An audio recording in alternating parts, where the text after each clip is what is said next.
Hello, QPR fans and players. TV home and away. DJ Ranger back in the house once again. This time with an updated view on proceedings at present at the club. So it's a bit of news for you, as you know, as you're well documented. If you've looked at the website earlier on today or any time today, the club have actually got the leasehold now of Heston Imperial College, which is not far from Harleton. I'm sure many of you have been to Heston, obviously, to watch games, the academy games, the under 18s, under 23s, etc. Whoever played there. I've been there once. And obviously, as you know yourself, it's not too far from Harleton. Great news for the club, obviously, to do that. Hopefully, they won't muck this one up.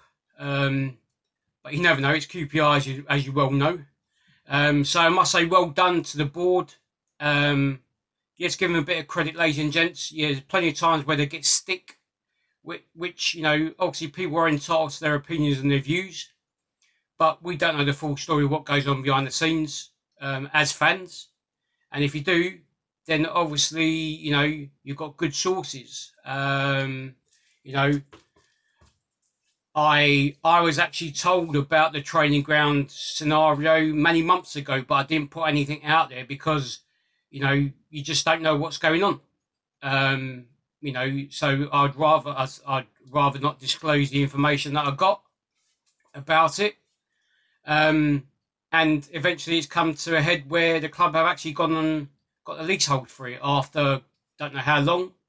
I know the club actually looked at this venue possibly, I don't know, as a permanent fixture or temporary, even though they've got the academies playing there and stuff, possibly about 6-7 years ago. So, and then from then until now, obviously it's come to fruition where they've actually sorted out the leasehold now. And they're still going to do Warren Farm by the accounts to a degree. I don't know how far that is, but there you go. So well done to the board, to Amit, to Tony Fernandez and everyone else involved. Hopefully this is a step forward for the club in regards to producing players, etc., and hopefully making the team get better in years to come, which is a good thing for the club and for the fans, obviously, of course. Fingers crossed.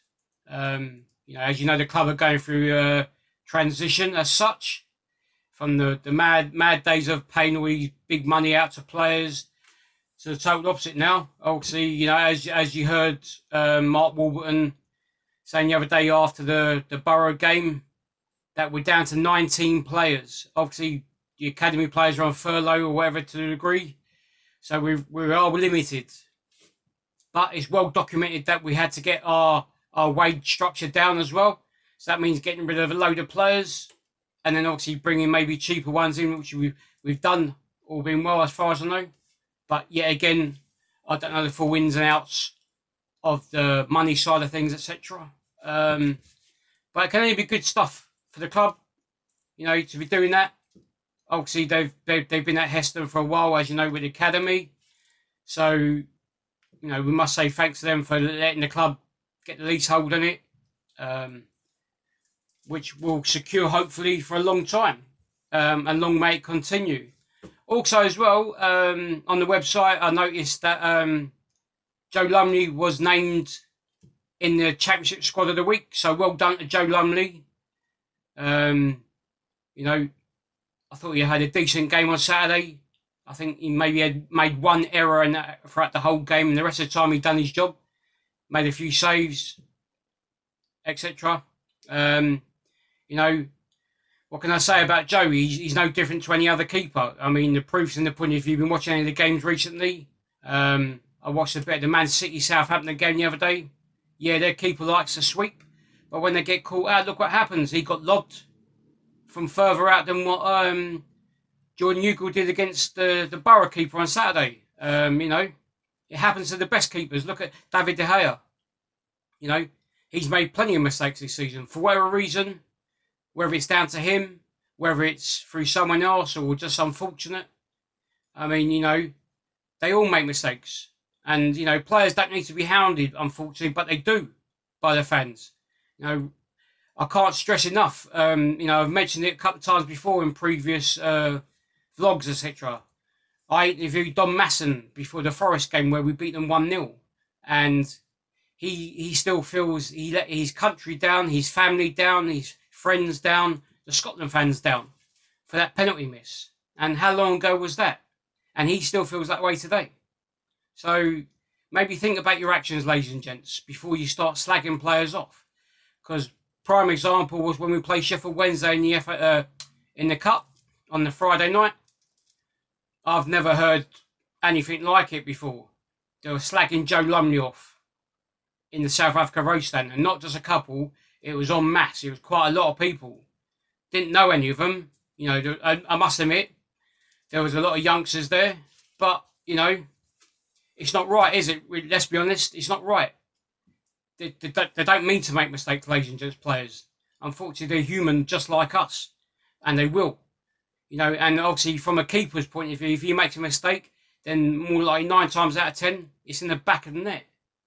But if he gets beaten by a shot, fair and square, or whatever happens, you can't do a lot about that.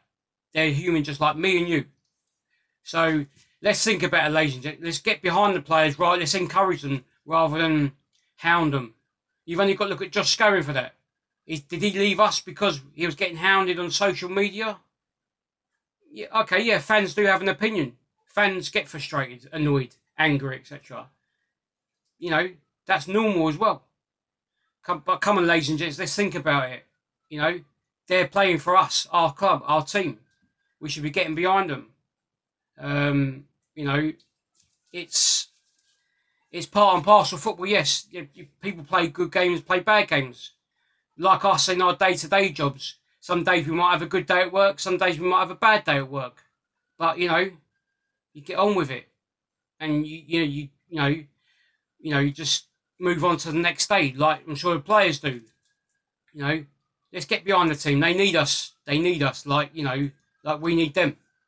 So that's it, generally, ladies and gents. Just reporting on the updated news, which I'm sure you all know about, with regards to the training ground being at Heston, and with the club getting the leasehold, and obviously Joe Lumley getting in the championship squad for the week after his performance at Borough. So well done to the club, well done to the board, and well done for getting the agreement set in place for the leasehold, and well done to Joe Lumley once again. And long may it continue. Let's get behind Joe, ladies and gents. Come on. You know, I don't see much difference between him and actually Liam Kelly, to be fair. Same with Matt Ingram as well. It's yes, I must admit that the few times that I saw him play, when he played for us, he looked very shaky. Now, whether that's because he was nervous, because playing in front of us, I don't know. But, you know, I'm sure he's a decent fellow, a decent lad, decent keeper, you know.